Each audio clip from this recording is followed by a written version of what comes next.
Most people missed this and the news media didn't even cover it. But given the ominous nature of what this man is predicting, it behooves us all to sit up and take notice. The main threat to the security and prosperity of the West generally, and the UK specifically now, is civil war, not external war. Okay, that got my attention. Professor David Betts, who has advised both the UK and US governments, explains the primary factor in fostering conditions for mass unrest in the UK. Multiculturalism was a disaster for the country, that it was leading to a society that was ghettoized. And that thanks to open borders, the state is destroying its own legitimacy. The major problem of government is this destruction of legitimacy. In addition to the grooming gang outrage. More importantly, and much more corrosively, are the industrial rape gang revelations, which are ongoing, that have had the effect, which will increase and become even more apparent, of draining out whatever residual social capital existed. Which has strong historical parallels. There's even echoes, I think. I mean, I'm surprised that we don't hear a lot more about the Boudican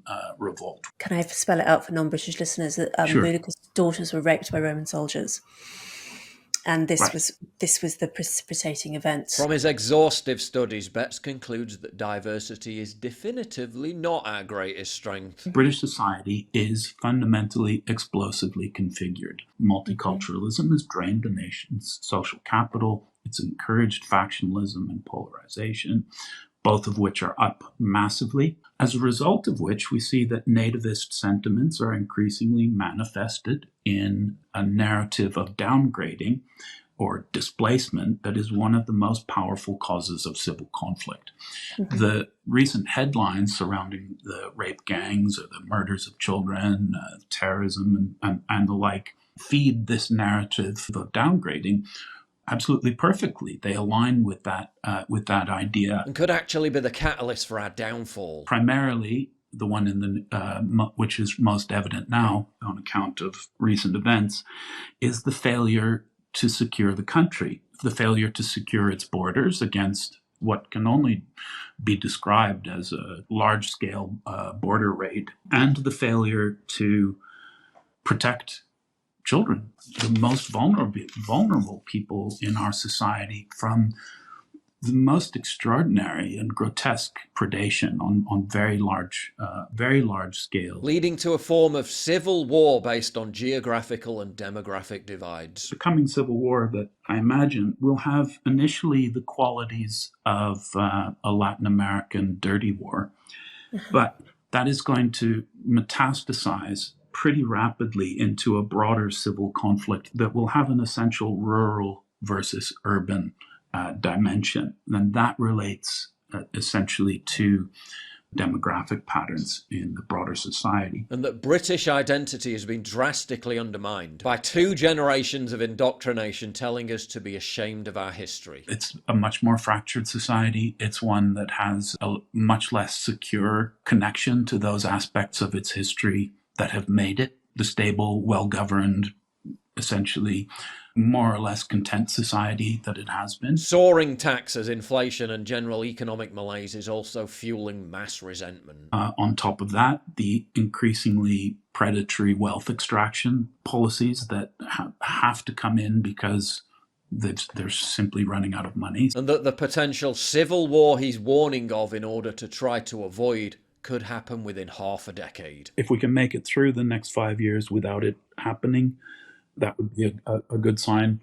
I think the rupture is going to come before then on current trajectory. Professor Betts is by no means some random crank. He's a top UK government advisor, having worked with the UK Ministry of Defence, GCHQ and the US Defence Department, and he's an expert in the field of modern warfare. He's perhaps the most authoritative and credible person that could possibly sound this alarm bell, which makes it all the more worrying. Now let's talk about the insane health benefits of cocoa flavanols. The compounds found in cocoa that boost nitric oxide, improve heart health and regenerate brain cells. And before you roll your eyes like you just flipped through the heavily redacted Epstein files, this isn't some woo-woo nonsense. Check out what Harvard scientist Dr. William Lee said. Studies have been done to show that the flavanols in cocoa stimulate stem cells to come out of your bone marrow like bees in a beehive in your bloodstream, and they go out and they find wherever it needs to be repaired. If it's in your heart, they'll fix it. If it's in your liver, they'll fix it. If it's in your skin, they'll fix it.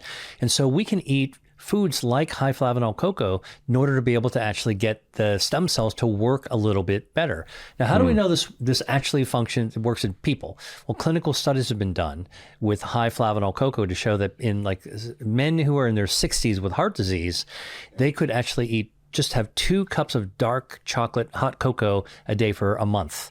Yeah. And they doubled the amount of stem cells in their bloodstream, and their circulation improved measurably. Black Forest Supplements have created the first ever high flavanol cocoa powder, packed with everything your body actually needs. And it's only 20 calories. Mix it with your coffee or protein shake and it tastes amazing. This stuff can boost your body's natural stem cell production. Hollywood elites drop 50 grand on placenta stem cell injections, but you can just drink cocoa powder and get the same benefits without selling your soul for it. I've worked out an exclusive offer with my guy at Black Forest Supplements to hook you up with 40% off for the next 48 hours. But this stuff always sells out, so don't wait. Buy 2, get 1 free. Just hit the link in the pinned comment or description to stock up before it's gone. Society has gone off the rails.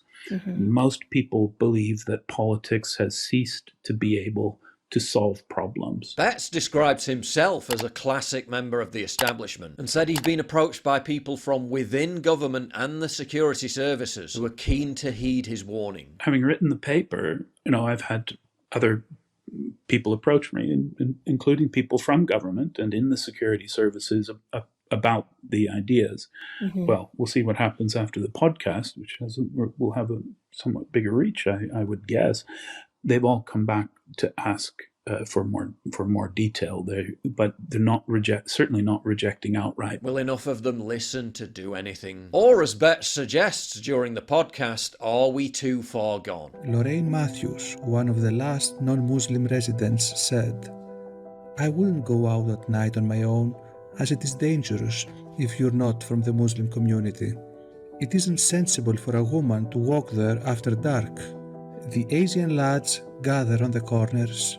They make you feel intimidated because they don't respect white women." New sentencing guidelines just dropped suggesting ethnic minorities could receive lighter punishments for the same crimes as British natives. The official enshrinement of a 2-tier justice system. You've got the 2-tier justice system, a highly politicized judiciary, increasingly partisan and frankly incompetent police service. Basic law and order feels like it's evaporating. Stop!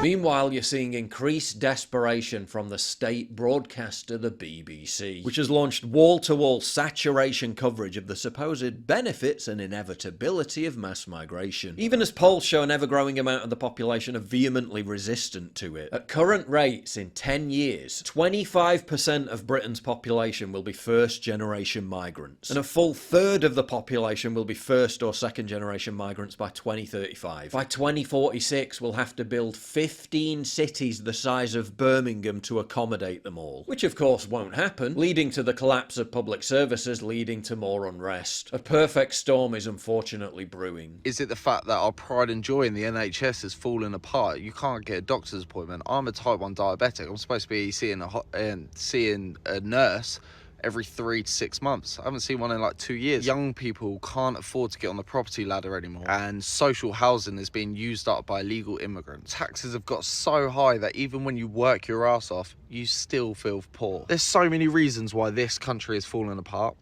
and there are so many reasons why civil unrest could be a lot closer than we think. But it doesn't have to be this way. Look at Sweden, the last country on earth you'd expect to be setting the example. They're now deporting more migrants than they import. And look at Denmark, after imposing strict immigration controls to prevent the growth of parallel societies, leading to the demolition of migrant ghettos, and a law which said areas of the country must not have a non-Western population over 30%. Denmark has literally already reversed mass immigration. Denmark's population aged 0 to 19 is more Danish than the total population, and 0 to 4 even more so. If you include European immigrants, Denmark's babies are currently 85.9% Danish and 89.7% European. If 2 uber socially progressive Scandinavian countries can do it, Why can't we? Not to be overly doomer, but many are saying that the 2029 election is our last chance, if we can even make it to that point. I really do not want this to occur, but I also can't